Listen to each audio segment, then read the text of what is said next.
Astaghfirullah. Assalamualaikum warahmatullahi wabarakatuh.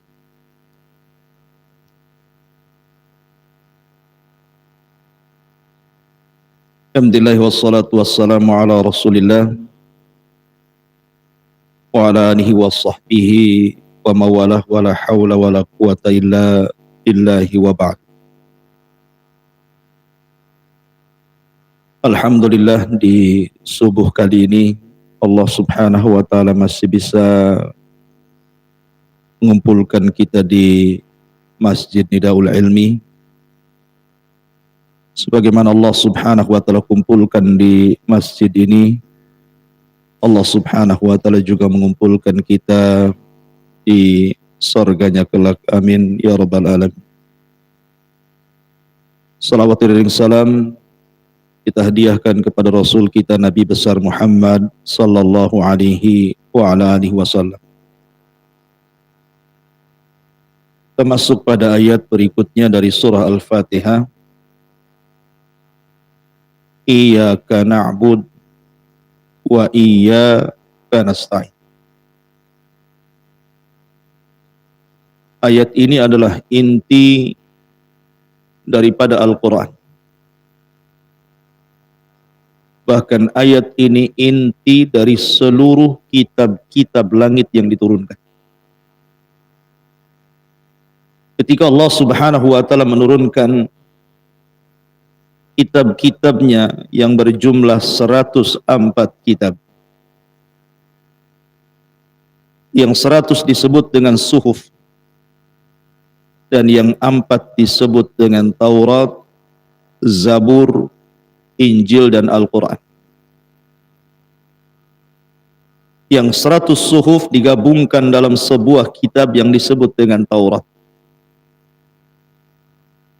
Kemudian yang 100 suhuf dan Taurat digabungkan dalam kitab Injil. Dan yang 100 kitab Injil bahkan Zabur dan Taurat disatukan oleh Allah subhanahu wa ta'ala di dalam kitab yang kita kenal dengan Al-Quran. Kemudian Al-Quran digabungkan dalam satu surat yang disebut dengan suratul Fatihah. Dan surah Al-Fatihah itu digabungkan dalam satu inti, Iyyaka na'bud wa iyyaka nasta'in. Jadi ayat ini ayat yang agung, karena terkandung seluruh kitab-kitab langit, mulai daripada suhuf, kemudian Taurat, kemudian Zabur, kemudian Injil, kemudian Al-Quran, tergabung dalam ayat Iyyaka na'bud wa iyyaka nasta'in. Ayat yang sangat mulia. Allah subhanahu wa ta'ala letakkan kalimat Iyyaka na'bud wa iyyaka nasta'in di pertengahan surah Al-Fatihah. Sebelumnya 3 ayat dan setelahnya juga 3 ayat.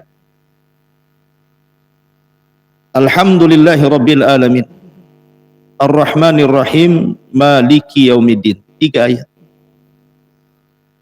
Kemudian Iyyaka na'bud wa iyyaka nasta'in.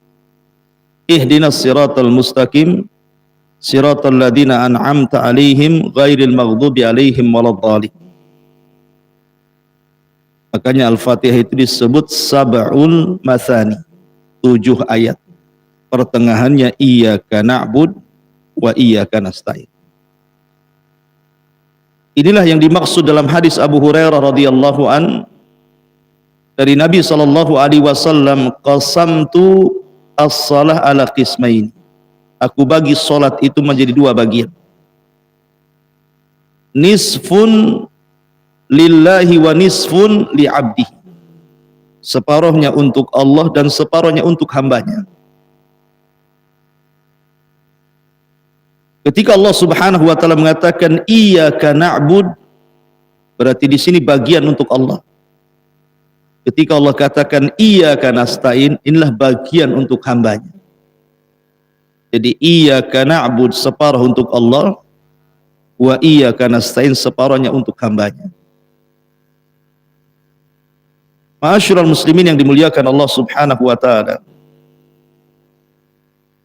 Bicara tentang iyyaka na'budu wa iyyaka nasta'in, banyak faedah yang bisa kita petik. Makanya Imam Ibnul Qayyim sampai mengarang berjilid-jilid kitab hanya membahas iyyaka na'budu wa iyyaka nasta'in.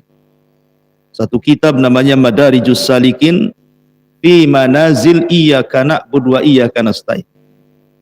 Saking agungnya ayat ini sampai ulama mengarang berjilid-jilid untuk memahamkan kepada kita kalimat iyyaka na'budu wa iyyaka nasta'in. Iyyaka na'bud, hanya kepadamu kami menyembah. Wa iyyaka nasta'in, hanya kepadamu kami meminta pertolongan. Makanya ketika kita membaca surah Al-Fatihah di dalam salat kita, setiap ayat itu ada jawabannya. Ketika kita katakan alhamdulillahi rabbil alamin, maka Allah jawab hamidani abdi. Ketika kita katakan ar-Rahman ar-Rahim, Allah jawab asna alayya abdi. Ketika kita katakan maliki yaumiddin atau maliki yaumiddin, bisa dibaca mimnya panjang, bisa dipendekkan mimnya, dua qiraah. Maka Allah Subhanahu wa taala katakan majjadani abdi. Tapi ketika Allah Subhanahu wa taala ketika kita katakan iyyaka na'budu wa iyyaka nasta'in, jawabannya berbeda. Dia mengatakan hadza baini wa baina abdi wa li abdi ma sa'al. Berarti kan artinya ketika kita katakan alhamdulillahi rabbil alamin, segala puja dan puji hanya milik Allah, Rabb, penguasa alam semesta. Apa jawaban Allah? Hamidani abdi, hambaku sedang memujiku. Apabila kita katakan Ar-Rahman Ar-Rahim, maka Allah jawab asna alayya abdi. Lebih khusus lagi, hambaku sedang mengagung-agungkan diriku. Apabila kita katakan maliki yaumiddin, maka Allah jawab majjadani abdi, hambaku sedang membesar-besarkan diriku. Tapi ketika kita katakan iyyaka na'bud wa iyyaka nasta'in, apa kata Allah? Hadza baini wa baina abdi. Sesungguhnya ia sedang membagi antara diriku dan dirinya. Maka setiap permintaan hamba pasti kukabulkan. Makanya setelahnya ihdinas siratal mustaqim. Kita meminta kepada Allah hidayah. Jadi iyyaka na'bud diberikan kepada Allah, wa iyyaka nasta'in ini untuk kita. Subhanallah, lihat tertib Al-Quran. Sebelum Allah Subhanahu wa taala mengatakan iyyaka na'bud, Allah sebelumnya memulai dengan 3 kalimat yang menunjukkan kepada ilmu tentang Allah. Ilmu tentang Allah. Karena alhamdulillahi rabbil alamin ar-rahmanir rahim maliki yaumiddin terkandung 3 tauhid. Tauhid rububiyah, tauhid uluhiyah, tauhid asma dan sifat. Dan ketika kita bicara tauhid, artinya bicara tentang ilmu, tentang pengetahuan. Siapa Rabb kita? Setelah kita diajarkan pengetahuan tentang siapa Rabb kita, baru kita dituntut untuk beribadah kepada Rabb yang sudah kita ketahui. Dari sini tauhid terbagi menjadi 2, tauhidul ilmi wal ma'rifati wa tauhidil qasdi wat talabi. Pertama tauhid yang berkenaan dengan ilmu dan pengetahuan, dan itu 2, rububiyah dan asma was sifat. Baru bicara tentang tauhid al-qasdi wat talab. Tauhidul amal namanya. Tauhid yang bicara tentang ibadah. Dan dari sini menunjukkan takdimul ilmi alal amal namanya. Mendahulukan ilmu dibandingkan amal.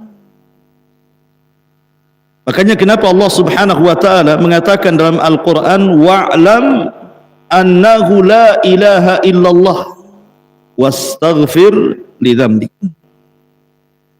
Ketahuilah, ilmui bahwa di sana tidak ada sesembahan yang berhak disembah kecuali Allah. Kemudian beristighfarlah engkau. Di sini Allah dahulukan ilmu baru amal. Makanya Imam Bukhari membuat satu bab dalam sahihnya, babul ilmi qabla al-qawli wal amal. Bab berilmu dulu, kemudian berkata-kata dan beramal. Ma'asyiral muslimin yang dimuliakan Allah Azza wa Jalla, tidak mungkin seseorang menyembah Allah Subhanahu wa taala dan mengatakan hanya kepadamu ya Rabb aku menyembah, dan hanya kepadamu ya Rabb aku meminta pertolongan, kalau sebelumnya tidak memahami kalimat ayat yang 3. Maksudnya gimana? Alhamdulillahi Rabbil Alamin terkandung di dalamnya al-mahabbah, kecintaan kepada Allah. Karena memuji itu karena cinta. Antum memuji, orang benci tidak mungkin antum puji kan? Memuji itu karena cinta. Ketika kita katakan alhamdulillah segala pujaan dan pujian hanya kepada Allah. Kenapa kita memuji Allah? Karena kita cinta dengan Allah. Orang yang tidak cinta dengan Allah mustahil mengatakan iyyaka na'bud wa iyyaka nasta'in. Macam mana dia akan menyembah Allah sementara di sana ada zat selain Allah yang ia cintai? Kemudian Ar-Rahman Ar-Rahim melahirkan raja harapan. Karena sebesar apapun dosa, kalau seseorang kemudian datang kepada Allah meminta ampun, Allah itu Rahman, Allah itu Rahim. Ada harapan. Kalau seandainya seseorang mengharap kepada selain Allah Subhanahu wa taala, mungkinkah dia mengatakan iyyaka na'bud, hanya kepadamu kami menyembah? Mustahil. Karena kalimat iyyaka na'bud itu kalimat ikhlas.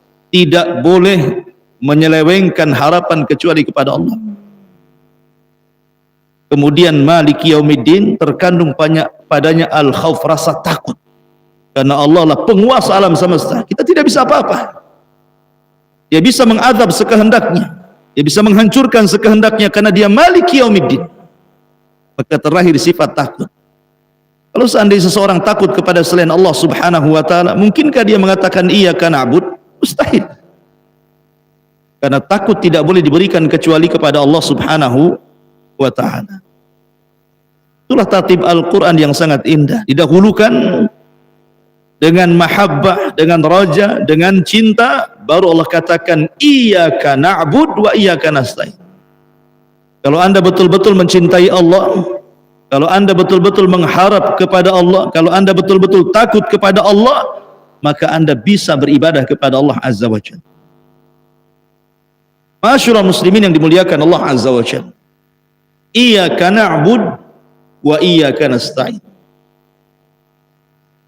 Kalimat iyyaka na'bud wa iyyaka nasta'in terdapat obat bagi kita selaku hamba Allah Azza wa Jalla.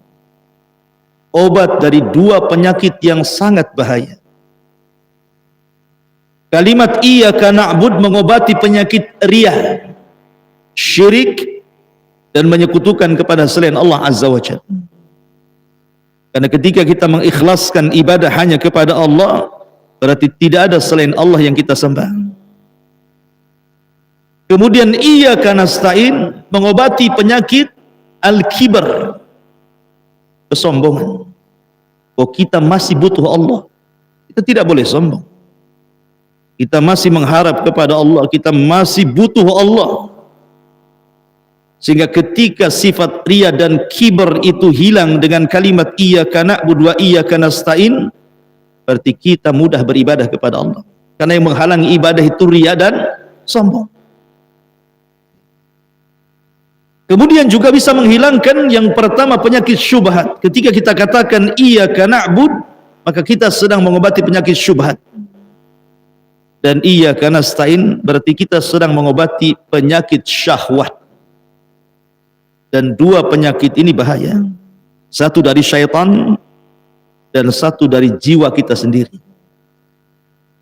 Syubhat datang dari syaitan. Dan cara melawan syaitan hanya dengan ibadah.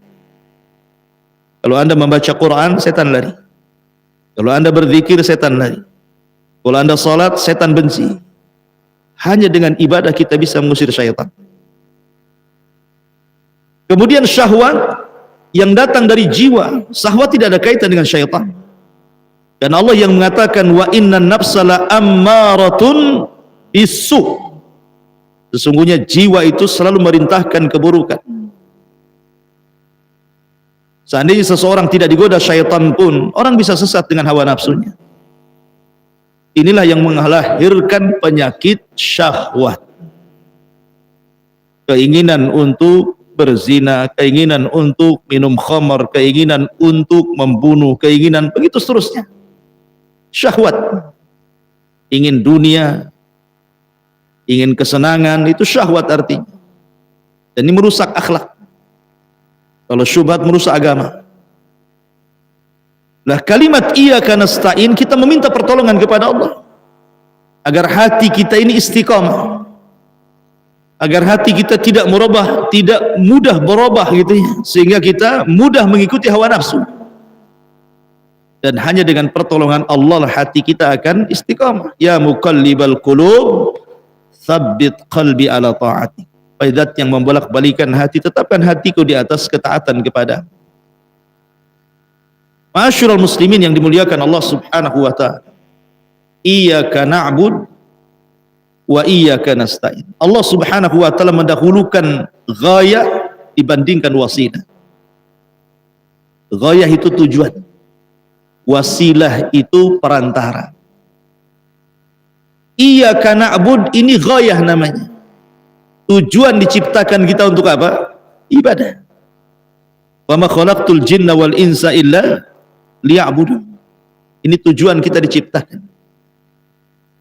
Bahkan bukan tujuan kita saja diciptakan, semua alam semesta, mulai dari langit, bumi, alam semesta, galaksi-galaksinya, termasuk malaikat, jin dan manusia, termasuk juga binatang-binatangnya. Semua tujuannya hanya untuk beribadah kepada Allah Azza wa Jalla. Wa in min kulli syai'in illa yusabbihuna bihamdihi walakin la tafqahuna tasbihahum. Sungguhnya segala sesuatu yang diciptakan Allah Azza wa Jalla semua bertasbih, beribadah kepada Allah dengan memuji Allah Subhanahu wa taala.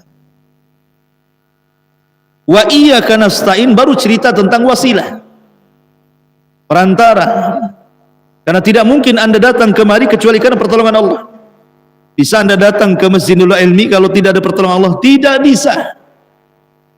Betapa banyak orang yang sehat, punya waktu luang, tidak bisa datang kemari, hanya untuk mengaji. Padahal dia punya kesehatan, dia punya waktu luang. Kenapa tidak datang? Itulah yang diisyaratkan di dalam hadis Nabi SAW, ni'matani maghbunun katsirun minan nas, as-sihhatu wal faragh. Dua nikmat yang selalu dilupakan manusia, satu kesehatan dan waktu luang. Sehat, waktu luang, kenapa tidak beribadah? Ada orang sehat tapi tidak ada waktu, ada orang punya waktu tapi tidak sehat. Tapi ada yang diberikan dua-duanya tidak juga beribadah. Dari sini ma'asyiral muslimin yang dimuliakan Allah Azza wa Jalla, Allah sebutkan ghayah sebelum wasilah, supaya kita tahu apa gunanya Allah menciptakan kita ini, untuk beribadah kepada Allah Subhanahu wa taala dengan wasilah pertolongan, minta pertolongan kepada Allah agar kita bisa beribadah. Ma'asyiral muslimin yang dimuliakan Allah Subhanahu wa taala, iyyaka na'bud, lihat dhamir kata ganti daripada na'bud. Di situ menggunakan nun. Na'bud, bukan a'bud pakai hamzah alif. Nun itu artinya kami, hamzah itu artinya aku. Kenapa Allah Subhanahu wa taala kemudian menyebutnya kalimat na'bud tidak a'bud? Iyyaka a'bud wa iyyaka asta'in. Tapi Allah katakan iyyaka na'bud wa iyyaka nasta'in. Kenapa kata gantinya menggunakan kami bukan aku? Sebab kalau kata ganti dhamir itu disebut dengan mutakallim, a'bud, hanya kepadamu aku beribadah, berarti dia bicara tentang dirinya sendiri. Hanya dia saja yang beribadah kepada Allah. Tetapi ketika Allah sebutkan na'bud, berarti ibadah itu bukan hanya menyangkut diri kita saja, tetapi mengajak keluarga kita, mengajak tetangga, mengajak orang-orang untuk sama-sama beribadah kepada Allah Azza wa Jalla. Karena kalimat na'bud ini terkandung pertama seluruh anggota badan kita. Mata kita, telinga kita, hidung kita, mulut kita, tangan kita, kaki kita, seluruh badan kita, semua kita serahkan kepada Allah. Cukup sampai di sini? Tidak. Tetapi dengan ibadah itu juga kita libatkan keluarga. Makanya Allah mengatakan ku anfusakum wa ahlikum nar. Jaga diri kalian dalam satu waktu, ajak keluarga kalian. Dari apa? Dari terhindar dari api neraka. Artinya ibadah. Karena ibadah itu pengaruhnya bukan untuk kita saja, tapi untuk keluarga. Makanya Allah Subhanahu wa taala khususkan perintah salat dengan mengatakan wasta'inu bis sabri was shalah. Mintalah kepada Allah pertolongan dengan sabar dan dengan salat. Dan Allah katakan wa'mur ahlaka bis salati wastabir 'alaiha. Perintahkan keluargamu untuk salat dan sabar. Karena pengaruh salat itu juga pengaruh kebaikan keluarga. Ibrahim alaihi salatu wassalam ketika ditangkap istrinya oleh Fir'aun, salah satu Fir'aun di zamannya, kemudian istrinya hendak dilecehkan, hendak dijamah oleh si Fir'aun Mesir ini. Tapi kemudian Ibrahim salat. Dia berdoa kepada Allah untuk ditolong istrinya. Maka setiap raja Fir'aun ini hendak menjamah istrinya, tidak bisa. Sampai akhirnya ketakutan dan marah sama para penggawa prajuritnya dan mengatakan, kusuruh kalian mendatangkan manusia, kalian pula mendatangkan setan kemari. Takutan sama istrinya Ibrahim. Akhirnya disuruh pergi, dikasih budak Sarah. Allah selamatkan Sarah berkat salatnya Ibrahim. Artinya salat itu membawa pengaruh. Ketika keluarga itu ada yang salat, masih ada keselamatan dalam rumah itu, masih ada ketenangan. Tapi kalau orang tidak salat dalam rumah itu, tidak akan selamat rumah itu. Jadi salat itu adalah ibadah yang mempengaruhi yang lainnya. Makanya lafadznya bukan iyyaka a'bud, tetapi iyyaka na'bud. Maksudnya mencakup orang lain juga. Makanya menggunakan dhamir kami. Kami itu orang ramai. Wa iyyaka nasta'in. Ma'asyiral muslimin yang dimuliakan Allah Subhanahu wa taala. Kemudian bicara tentang iyyaka na'budu wa iyyaka nasta'in juga. Di sini kita bicara tentang ibadah. Apa itu ibadah? Dan apa keutamaan ibadah? Kenapa pula Allah suruh kita ibadah? Ma'asyiral muslimin yang dimuliakan Allah Azza wa Jalla. Allah mengatakan wa ma khalaqtul jinna wal insa illa liya'budun. Tidaklah aku ciptakan jin dan manusia kecuali aku tuntut mereka untuk beribadah kepada Allah Azza wa Jalla. Dan ibadah itu diambil kalimat dari kalimat az-zul wal khudu. Ibadah itu diambil dari makna arti merendahkan dan menghinakan diri. Makanya ketika kita katakan hayawan mu'abbad, hewan mu'abbad, hewan yang tunduk, itu arti. Ibadah itu artinya ketundukan. Kenapa ibadah itu artinya ketundukan? Karena di hadapan kita ada Rabb yang sangat kuat. Maka kita harus tunduk kepada Rabb yang sangat kuat, yang sangat perkasa. Al-Qahir fawqa ibadi, yang bisa melakukan apa saja kepada hambanya. Makanya ketika kita beribadah, artinya kita bertunduk kepada Zat yang maha kuat. Itu arti ibadah. Kenapa antum ibadah? Antum sedang menundukkan diri kepada Allah Subhanahu wa ta'ala, merendahkan diri kepada Allah. Makanya ibadah itu perlu khusyuk, ibadah itu perlu tumaknina, ibadah itu perlu ketundukan kepada Allah Azza wa Jalla. Maka disebut ibadah.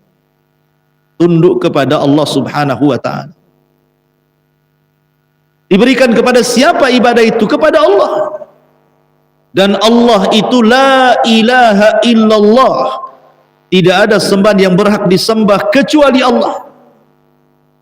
Di langit ada sesembahan, di bumi juga ada sesembahan. Ada orang yang nyembah bintang, matahari, bulan dan yang semacamnya di langit. Ada orang yang nyembah batu, gunung, lembah dan yang semacamnya di bumi. Bahkan hampir setiap makhluk dari zaman ke zaman pasti disembah. Kalau di zaman Nabi Nuh alaihi salatu wasalam orang hanya menyembah patung-patung orang-orang saleh. Di zaman Ibrahim berkembang kepada bintang, bulan, matahari. Akhirnya di zaman sekarang berkembang lagi. Sampai kepada ular sendok pun disembah. Zaman sekarang. Semacam kan. Gajah disembah, semua disembah. Sampai afwan, maaf saya pernah terbaca. Sampai di India itu ada patung seorang wanita. Kemudian nampak kemaluannya. Disembah juga. Alasannya dari situ keluar orang-orang baik. Dia tidak tahu Fir'aun juga keluar dari situ. Artinya bahwa sampai ada orang yang seperti itu. Maka ketika kita katakan la ilaha fis sama, la ilaha fil ardi, tidak ada sesembahan di langit, tidak ada sembahan di bumi, tidak ada sembahan di alam semesta ini illallah, kecuali Allah Subhanahu wa ta'ala. Dan Allah bukan bagian daripada sesembahan. Maksudnya begini, karena ada orang yang memahami bahwa Allah itu bukan orang Arab, seolah-olah apa? Allah itu bagian sesembahan yang dikeluarkan. Bukan begitu pemahamannya. Jadi ketika kita katakan la ilaha, kita ambil semua sesembahan, kemudian kita masukkan ke koper, kita kunci, ambil satu, yang ini dibuang. Bukan begitu pemahamannya. Allah itu bukan bagian dari sesembahan yang dikecualikan. Sesembahan. Allah, nggak ada kaitan antara Allah dengan sesembahan yang disembah manusia.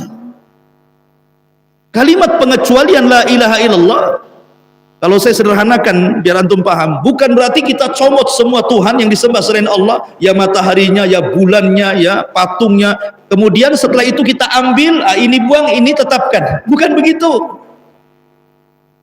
Allah berbeda dengan ma'bud, sesembahan-sesembahan yang disembah selain daripada Allah. Dia bukan bagian daripada itu. Dia tersendiri.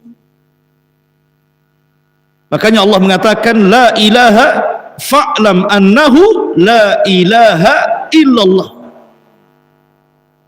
Dan Allah badal daripada kalimat hak yang muqaddar yang disembunyikan. La ilaha haqqun illallahu.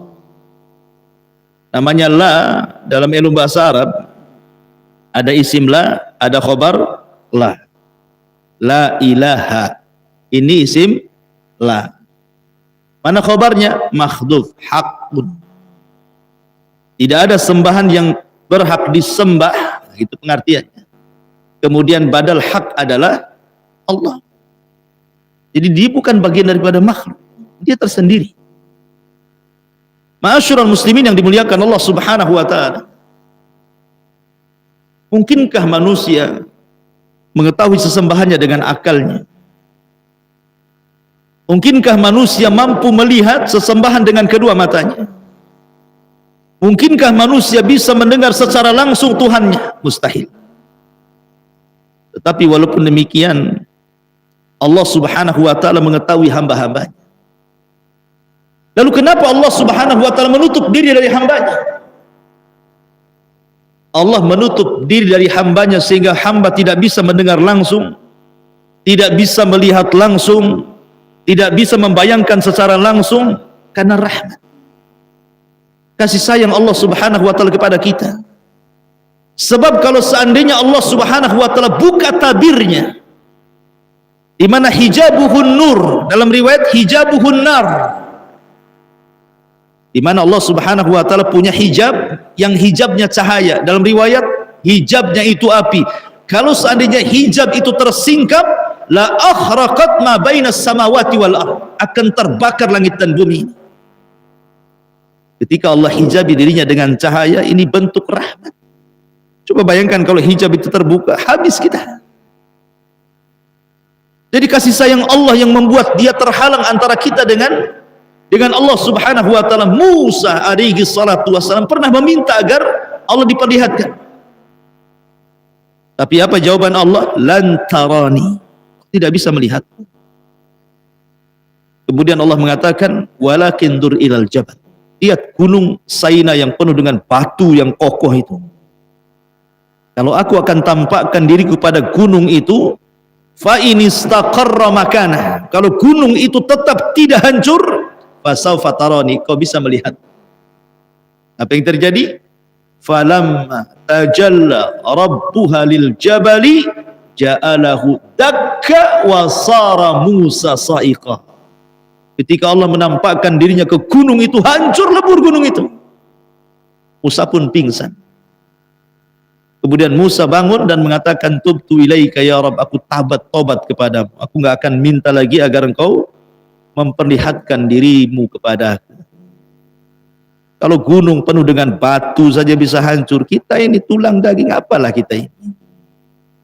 Artinya ketika Allah terhalangi antara dia dengan kita, itu rahmat dari Allah. Bani Israel ketika minta kepada Nabi Musa, lan nu'mina laka hatta narallaha jahra fa akhadatkumus sa'iqatu wa antum tanzurun. Ya Musa, kami tidak akan beriman dengan kenabianmu sampai kami melihat Allah, katanya. Datang halilintar menyambar mereka, mati semua. Jadi terhalangnya Allah Subhanahu wa taala sehingga kita tidak bisa mendengar langsung, melihat langsung, membayangkan langsung. Itu semua rahmat dari Allah Subhanahu wa taala, kasih sayang Allah kepada kita. Makanya Aisyah radhiyallahu anha mengatakan, siapa yang mengatakan anna nabiyya sallallahu alaihi wasallam ra'a rabbahu, siapa yang mengatakan Rasul Muhammad SAW melihat Rabbnya pada peristiwa Isra dan Mi'raj, maka dia telah melakukan ucapan dusta. Tidak, Rasul tidak pernah melihat Allah. Ketika Rasul SAW dari riwayat Ibnu Abbas radhiyallahu anhu ditanya, apakah engkau melihat Rabbmu ya Rasul dalam peristiwa Mi'raj? Maka Rasul mengatakan, nurun inni ara, dalam riwayat nurun anna ara, cahaya yang kulihat. Hanya hijabnya yang dilihat. Karena Allah Subhanahu wa taala mustahil terlihat di bumi. Mustahil. Makanya pemahaman melihat Allah Subhanahu wa taala terbagi menjadi tiga. Ada orang-orang yang gulu ekstrim, bisa melihat Allah di bumi, dan ini para pendusta. Seperti yang terjadi di Batam dulu. Bayar 500.000, masuk ke dalam kamar, tengok jolang isi air, komat kamit, nanti tengok Allah di situ. Gulu, mana bisa Allah dilihat di jolang? Pendusta. Musa saja tidak bisa, apalagi Anda. Rasul saja tidak bisa melihat Allah, kok pula ngaku-ngaku bisa melihat Allah? Ada orang yang menafikan Allah tidak mungkin dilihat di dunia akhirat, Mu'tazilah. Akal yang bicara, mustahil. Tapi ahli sunnah wal jamaah mengatakan, ya di dunia Allah tidak bisa dilihat, tapi di akhirat Allah akan menampakkan dirinya, dan itu nikmat terbesar yang Allah anugerahkan kepada penduduk sorga, ru'yatullah, mereka mampu melihat Allah. Ketika Allah Subhanahu wa taala mengatakan, saluni ma syi'tum fahada yaumun mazid, mintalah segala sesuatu wahai penduduk sorga, ini hari tambahan nikmat untuk kalian. Penduduk sorga mengatakan, ya Rabb, alam tubayyid wujuhana wa tubaiduna anin nar wa tudkhilana al-jannah. Ya Rabb, bukankah kau sudah memutihkan wajah kami, sudah mengeluarkan kami dari neraka dan masukkan ke dalam surga? Cukup ya Rabb, tidak perlu lagi. Tapi Allah mengatakan, Allah karim, saluni ma syi'tum, minta sesuatu kepadaku. Maka mereka bergerak kepada Adam alaihi salatu wassalam, ya Adam, apa yang harus kita minta kepada Allah? Maka ada mengatakan kepada penduduk sorga, ya ahlal jannah salullaha ridha, mintalah keridhaan Allah azza wa jalla. Fa inna Allah in sakhita alaikum akhrajakum kama akhrajani minal jannah. Kalau Allah sampai murka kepada kalian, kalian akan dikeluarkan dari sorga sebagaimana dulu aku pernah dikeluarkan dari sorga karena kemurkaannya. Minta keridhaannya supaya kalian tidak dikeluarkan lagi. Kemudian mereka mengatakan, ya Rabb, nas'alu ridhaka, kami meminta keridhaan, dan Allah kabulkan. Kemudian Allah Karim tetap meminta, saluni ma syi'tum, minta lagi. Mereka mengatakan, ya Allah, apa yang harus kita minta? Semua sudah dicukupi di sorga, apa yang harus kita minta lagi? Akhirnya mereka minta kepada Nabi Musa, ya Musa, apa lagi yang harus kami minta? Maka Musa mengatakan, salullah, mintalah kepada Allah agar kalian bisa melihat wajahnya. Karena aku pernah meminta di dunia, dia pun mengatakan lantarani, tidak bisa melihat. Maka penduduk surga meminta kepada Allah agar diperlihatkan wajahnya. Ketika Allah subhanahu wa ta'ala menyingkap tabir cahaya dan tabir apinya itu, semua penduduk surga melihat Allah. Mereka pun mengatakan, demi Allah tidak ada nikmat yang lebih besar dibandingkan melihat Allah subhanahu wa ta'ala. Itulah tambahan nikmat yang melebihi nikmat semua penduduk surga, ru'yatullah. Tapi di dunia tidak mungkin Allah terlihat. Sekali lagi, kenapa Allah hijabi dirinya dengan kita? Supaya kita merasakan rahmat Allah subhanahu wa ta'ala. Disitulah perlunya kita ilmu tentang Allah, karena Allah tidak bisa terlihat masalahnya. Allah tidak bisa didengar langsung suaranya oleh kita. Allah tidak bisa dibayangkan. Makanya kita harus paham siapa Tuhan kita, dan Allah sudah memahamkan siapa dirinya. Diutuslah Nabi SAW, diturunkan Al-Quran untuk memahamkan siapa dirinya. Nabi SAW datang dengan keterangan-keterangan menjelaskan siapa Tuhan kita, sehingga Tuhan tidak bisa dibayangkan, Tuhan tidak bisa dilihat secara langsung, Tuhan tidak bisa didengar, Tuhan tidak bisa dipikirkan. Tuhan itu dipelajari. Makanya orang barat, ketika tidak ada yang membimbing mereka tentang siapa Tuhannya, liarlah otak mereka ketika menggambarkan siapa Tuhan. Seperti orang barat ketika menggambarkan alien, gak pernah mereka itu melihat alien, tapi mereka bayangkan, oh jangan-jangan alien itu seperti ini, dibuatlah telinga panjang, dibuatlah taring, dibuatlah besar kepala, macam-macam.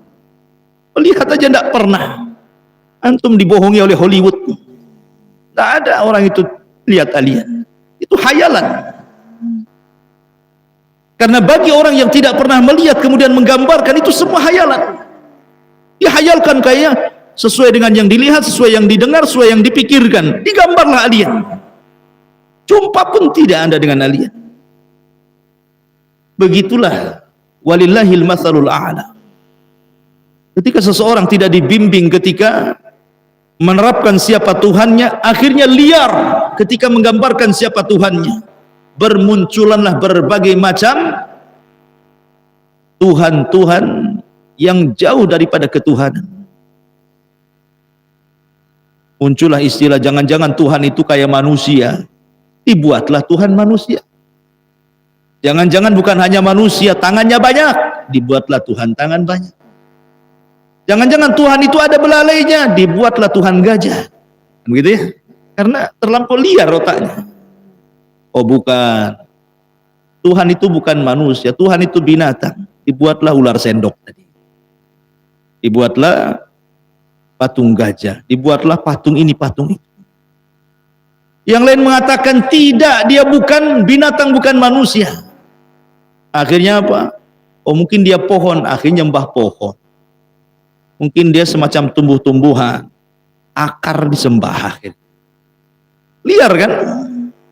Ketika seseorang liar menggambarkan siapa Tuhannya, karena tidak ada yang membimbing masalahnya, maka ketika salah menetapkan siapa Tuhannya, maka akan salah pula ketika menyembahnya.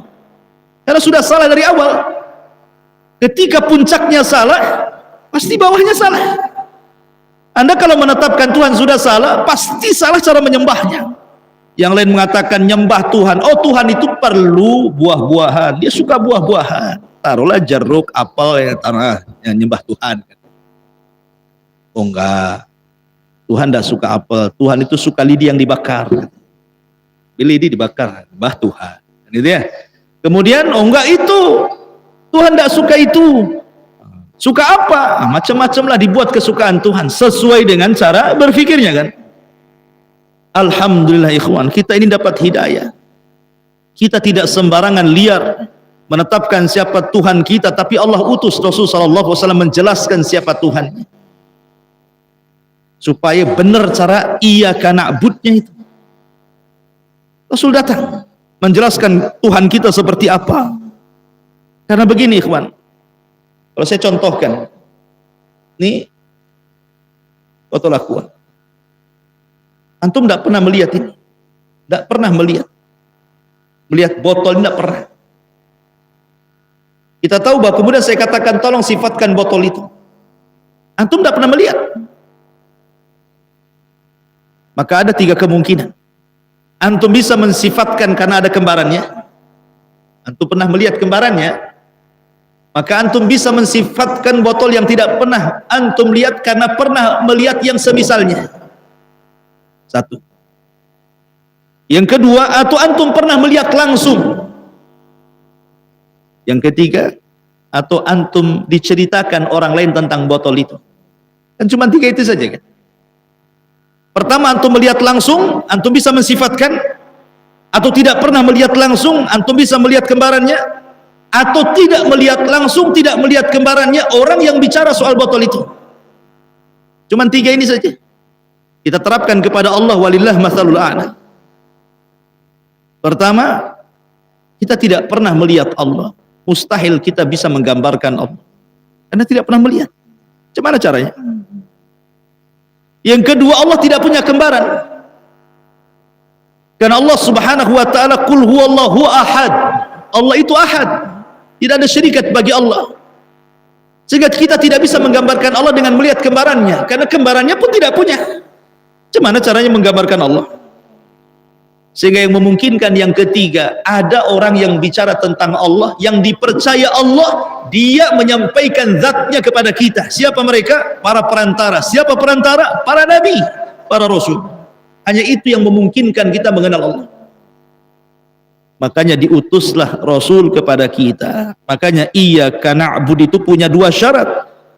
Syarat ikhlas dan ittiba.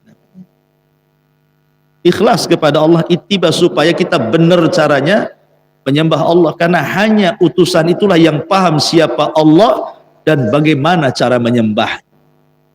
Maka ikuti para utusan itu. Supaya kita benar menetapkan Allah dan bagaimana cara menyembahnya. Dan para utusan itu sudah diutus pada tiap-tiap umat ini. Walaqad ba'atsna fi kulli ummatir rasulan an i'budullaha wajtanibut taghut. Dan kami utus pada tiap-tiap umat ini utusan. Seruan mereka, sembahlah Allah, jauhi sesembahan selain Allah alias taghut. Dan Allah utus kepada kita umat Islam Nabi SAW. Maka pelajari Allah dari Nabi kita, dan pelajari bagaimana cara menyembah Allah dari Nabi kita. Makanya beriman kepada Rasul adalah pertama, tasdikuhu fima akhbar. Kemudian yang kedua, ta'atuhu fima amar. Kemudian yang ketiga, wajtinabu ma naha anhu wajazar. Kemudian yang keempat, wa alla yu'badullah illa bima syara.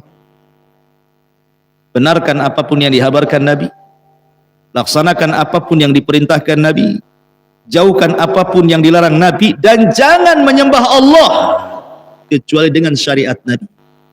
Karena hanya dia yang paling tahu siapa Tuhan dan bagaimana cara menyembah. Inilah makna iyyaka na'bud. Hanya kepada Allah subhanahu wa ta'ala kita menyembah Allah subhanahu wa ta'ala. Ma'asyiral muslimin yang dimuliakan Allah azza wa jalla. Adapun arkanul ibadah, sudah saya jelaskan tadi bahwa rukun ibadah itu 3. Al-mahabbah, al-raja, al-khawf. Kecintaan, pengharapan, rasa takut. Kenapa demikian? Ada istilah ulama yang sangat bagus sekali. Ma'asyiral muslimin yang dimuliakan Allah Subhanahu wa taala, apa kata para ulama? Man 'abadallaha bil hubbi wahdah. Barang siapa yang hanya menyembah Allah dengan cinta saja, fahuwa zindik, maka dia zindik. Wa man 'abadahu bir raja'i wahdah, fahuwa murji. Siapa yang menyembah Allah dengan harapan saja, maka sama dengan murji'ah. Wa man 'abadallah bil khaufi wahdah. Siapa yang menyembah Allah Subhanahu wa taala hanya dengan takut saja, fahuwa khariji, maka dia khawarij. Wa man 'abadallah bil khaufi wal hubbi war raja fahuwa mu'minun muwahhid, maka dia seorang mukmin yang mentauhidkan Allah. Orang khawarij hulu terhadap ayat-ayat Al-Quran yang berkaitan dengan al-wa'id, ancaman. Makanya dia mudah mengkafir-kafirkan orang, karena yang dibaca hanya ayat-ayat ancaman saja. Ketika Allah Subhanahu wa taala mengatakan wa man qatala mu'minan muta'ammidan fajaza'uhu jahannam khalidan fiha, siapa yang membunuh seorang mukmin secara sengaja, wa man qatala mu'minan muta'ammidan fajaza'uhu jahannam, jahannam tempatnya, khalidan fiha, kekal di dalamnya.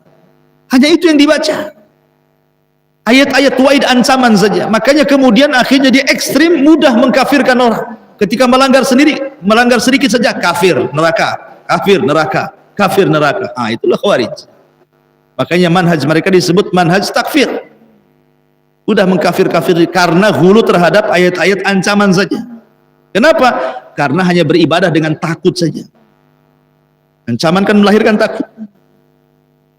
Berbeda dengan murjiah pula, yang dibaca ayat harapan saja, sorga, sorga, sorga, sorga, sorga, akhirnya apa? Dia tidak takut dengan ancaman. Makanya pemahaman murjiah, Anda masih dikatakan beriman walaupun bermaksiat. Kenapa? Ada harapan ampunan, ampunan, ampunan, ampunan. Oh, rahmat Allah luas, tenang, tenang, tenang. Maksiat tidak masalah. Lain pula dia, terbalik dia. Kenapa? Hulu ekstrim terhadap harapan. Jadilah murjiah dia. Kan itu. Lain pula dengan khawarij, lain pula dengan murjiah. Ada juga zindik. Orang-orang al-hub, orang-orang yang mencintai Allah hanya dengan cinta saja. Saya tidak pantas masuk surga, tapi saya juga takut masuk neraka.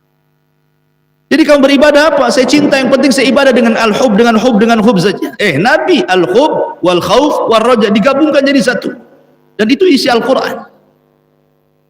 Alhamdulillahi rabbil alamin, al-hub, ar-rahman, ar-rahim, ar-raja, maliki yaumiddin, khauf, iyyaka na'budu wa iyyaka nasta'in.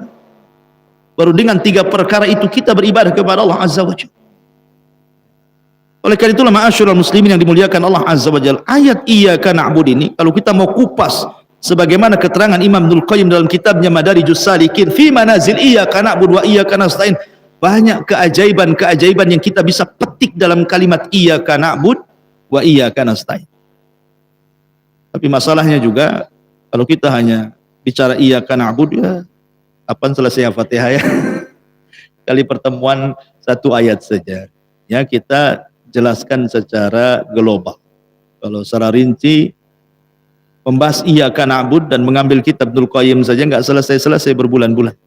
Berjilid-jilid masalah kitabnya. Hanya menjelaskan iyyaka na'budu wa iyyaka nasta'in. Wallahu a'lam. Sudah syuruk.